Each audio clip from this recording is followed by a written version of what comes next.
Hello everyone and welcome back to another entry of Curse of Strahd, a cleric story. I've been under the weather and moving, so it's been a while, and I apologize for that. There's not a lot of announcements. Please go to our Patreon and help support us if you can so we can buy better equipment so it sounds better. Other than that, there's not much else to say, except that this section is pretty slow. There's a lot of lore, but you learn a few things, which is good. But as always, there is some violence. So if you are a bit squeamish to that, it's a good time to look away near the end. Other than that, if you're not having any other issues, let's go ahead and step into Chapter 5 of Barovian. Welcome. We closed the door, shutting out the pouring rain and violent thunder. If this had been any other moment before, I would have said that it sounded relaxing, a noise that I had fallen asleep to many of night. But knowing what was out there, what we had just seen, there was nothing but a deep, unsettling feeling that tried desperately to take root as fear. But I wouldn't let it. I wouldn't let the rest of them feel it either. That was some kind of introduction, I said, looking to the group. I can't say that I'm impressed, and I don't think the lass here is either. This entire time, she had never corrected the name. Not once, when I referred to her as that, had she said that her name was anything else. Because she didn't tell us. Because in the introduction, she had no name to speak of. She told us that she had lived outside of society in solitude, so giving her a name wasn't important at all. And then she told us to call her Anna. When we pressed Y, she looked at all of us in turn, and though her body was present, she seemed far away. When she told us she saw Strahd, while walking back to the house toward the hearth, where a low fire was burning, that she said there was a time before she was alive that she felt alive, that deep in her bones she felt older than she really was, that she was more than one person. And though she wouldn't take the name Tatiana, she did feel a strange familiarity with the name Anna. So it was right then and there, while the storm battered and pulled at the weak repairs that Cassius did, right there in that very dangerous and terrifying land, that our party member, the last, wanted to be known as Anna. From that point on, she was known as Anna. If I had known what was going to happen, of the things that were about to occur, I would have told Anna to run from this place and never come back. Sometimes we mean to protect the people as best as we can, but I was in no position at the time to stand against Strahd and all the things he had in store. We changed clothes and hung the wet ones near the fireplace. And though there were rooms upstairs, the visitor that had knocked on the door had made us wary to be separated from one another. Out of respect, we placed the coffin lid on Elder Ismark, took our oiled tarps off our packs, and unrolled our dried but well-used bedrolls in front of the fire. Irina and Ismark the younger, I refused to call him what those in town did, but no, for the sake of the story, if some poor soul was to come looking for my whereabouts, they would need the correct information to trace my path. The townsfolk didn't respect Ismark, and he had been named Ismark the Lesser, but there are always good strength in people, no matter what they had done in the past. They just need the right support, and sometimes what a person can become is nothing like they were. When we asked Ismark about Strahd and his history, he poured himself some wine, sat in a chair while Irina lounged on the couch looking pensively out the window. He told us that this was going to take a while. He talked most of the night while the storm worked itself across the town of Barovia. By the time the storm had spent, it was deep into the morning, and we went to bed troubled. I will save you the scattered narrative that Ismark gave us, for the more he talked, the more he drank. He would go off on his family history, or he and Irina would share a story that wasn't relevant to our inquiry. But this is normal for any family that gathers and tells stories. It's never a straight line. Instead, it unfurls into a vine that winds around itself untrained and unpruned. Strahd was a powerful undead creature that had lived in the castle above Barovia with his dark other minions. He was cursed, and in turn he had cursed the land. Some believed that he had been around so long that he had become part of the land, which of course would add to the saying that we had heard so many times. He is the ancient. He is the land. 30 years ago there was a rebellion. There was a great wizard that came to the land and fought against Strahd, uniting the people. They fought across the castle, and the spells used could be seen for miles in the darkness.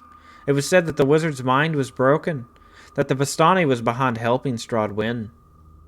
The defeated wizard tried to retreat, but the devil had cornered him at the Seraph waterfall. And there Ismark and the rest of those that know the story seemed to get a little fuzzy. Either the wizard was thrown, or he chose to jump.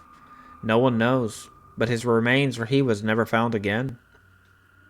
Then we learned that there were things wrong in the town itself, horrors that happened to people, and there were no guards, no law, or no one brave enough to investigate what was happening.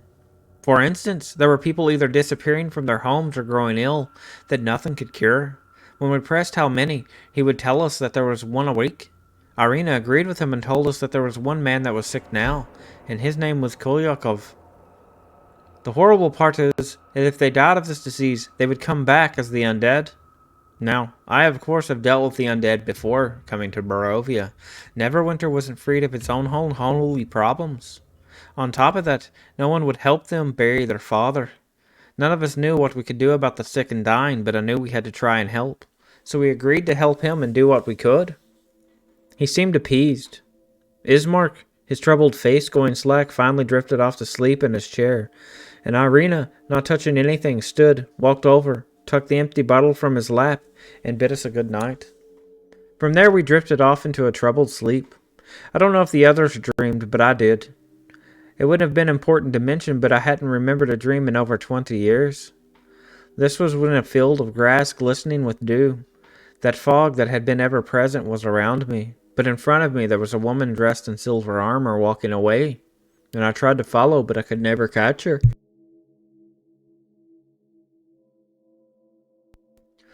The next morning, Gunnar told us that his alarm spell had been triggered in the middle of the night, but when he went to check out, he could find nothing disturbed.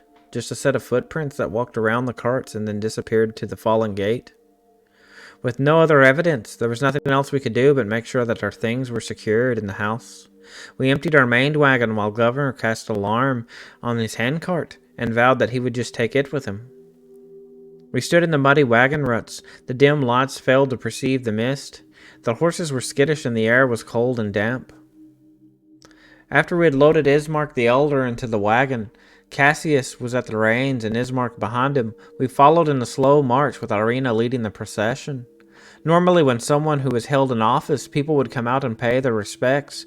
There were a few doors that creaked open, but just revealing pale, shallow faces, or there was nothing, just closed doors, boarded up windows, or the complete opposite. Fallen doorways, shattered windows, or destroyed homes. It was a testament of what used to be.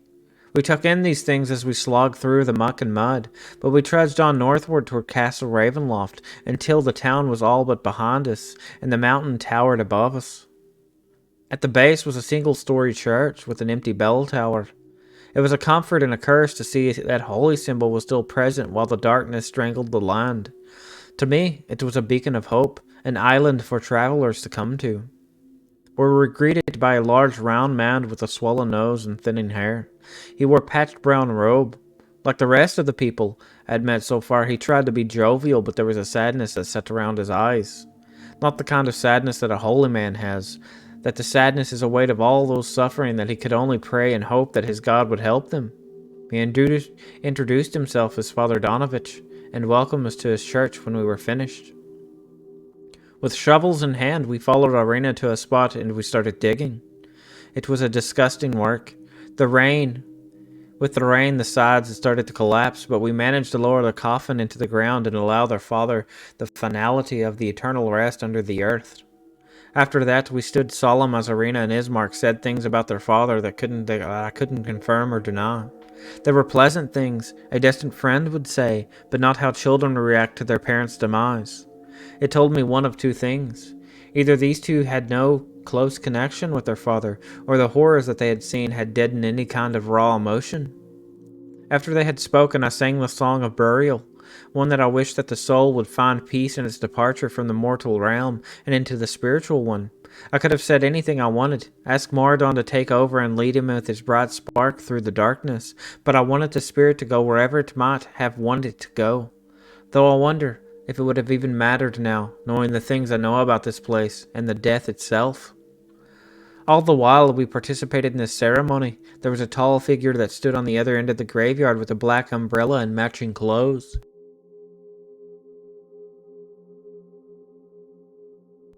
We could not see their face, and when I inquired to who they might be, Irina, without pause, said it was Strahd. That though he was weakened during the day, because of the ever-present mist, he could still be present. If only I would have been more powerful then. I already feel regret enough for a multiple lifetimes. I have learned that there are times when I need to let go and understand that we cannot act how we're supposed to every single time. We staring at Strahd and he staring back at us. I wonder if he knew what we were to him and what we were going to do to his Barovia. I wonder if he knew what we would put that title of his to the test. After the ceremony, I was ready to go inside the church and speak with Father Donovich on saving the people of Barovia from darkness through the persistence of prayer, but the others showed no interest in the like, and I couldn't blame them. The work of a holy man isn't glorious, exciting, or dangerous. The church was in utter disrepair, and from the outside it looked like it was abandoned. I could smell incense being burned inside. The windows had been boarded up, and the boards had been cracked and torn away by claws. The crumbling stone walls were scorched and falling to pieces. I wondered how much I would have to pay Cassius to repair everything as I opened the door.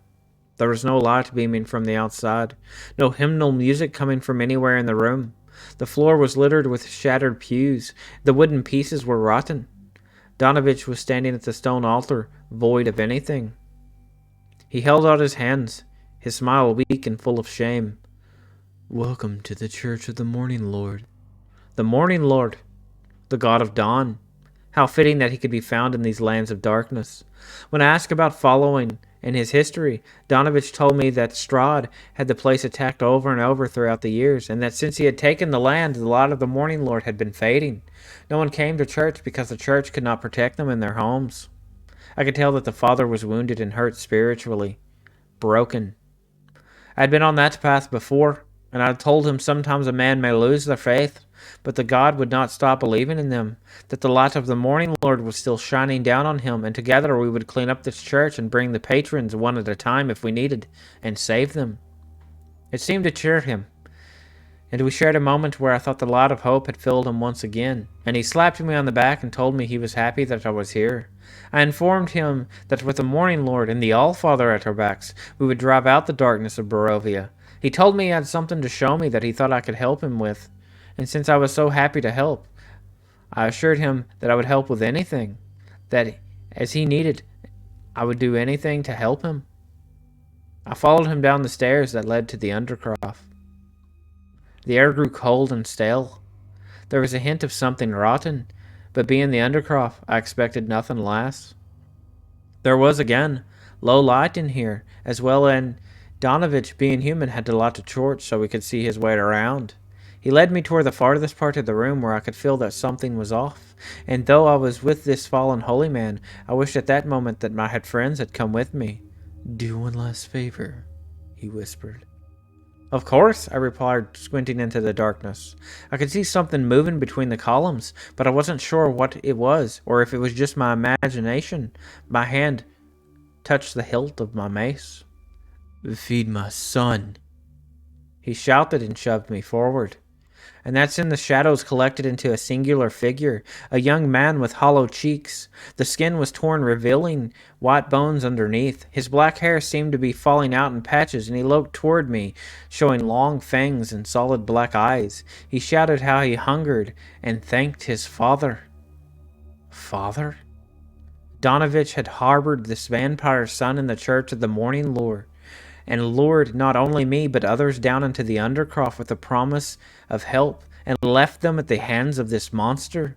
The anger that welled up in me was more than I could contain. As I held the vampire at bay with my mace and shield, without looking I called on Moradon's hammer down upon the fleeing priest. There was a gasp, and then the wet sound of something like a melon being smashed open with a blunt-edged weapon. Father Donovich was no more.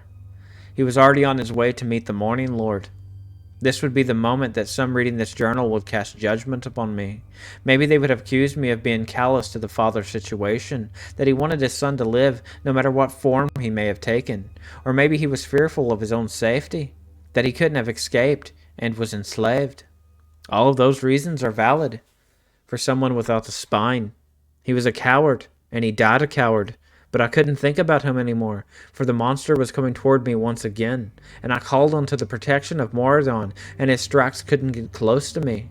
The spectral hammer appeared beside him and struck out, and while he fled I chased him into the darkness, casting holy light, burning his skin. He crawled up on the ceiling, and with speed that I couldn't match, made his escape. I was left alone in the undercroft with a dead man and a torch sputtering. The evil ran deep in this land, but this church I knew was going to be a shining light before I was finished. The Morning Lord was suffering here, and I knew that I would have to take up his banner as well as if I were going to speak with the people. I searched the wretch of the church with my weapons and magic at the ready, but I found nothing but rotten furniture. There was only one room with a desk and bed where I assumed the father had slept. How, with those lives of innocence on his hands, I do not know. I looked around and found a forgotten book that had the hymns of the dawn that hadn't been used in years. How long, I wondered, had he been feeding his son? What had he told people?